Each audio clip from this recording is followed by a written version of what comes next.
এই যে আওয়ামী লীগ ছাত্রলীগ এটা যদি মারাও যায় মৃত্যুবরণ করে এদের যাতে জানাজা অপহরণ না হয়।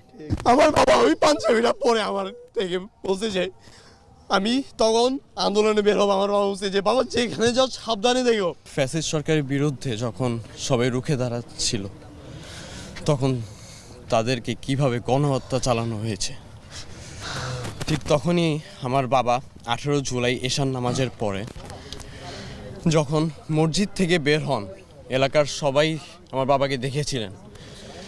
সবাই বলতেছিলেন যে পুলিশ এবং ছাত্রলীগ সৈন্যরা ঘিরে ধরে রেখেছিলেন যাতে আমার বাবা কোনোভাবে বের হতে না পারে। তিনি সচরাচর প্রতিবারই পাঞ্জাবি পায়জামা পরে বের হয়েছিলেন। তো তাদের মতে ছিল যে আমার বাবা হয়তো বা জামাতের কোনো বড় কোনো লিডার বা বড় কোনো পর্যায়ে আছেন, হয়তো আমার বাবা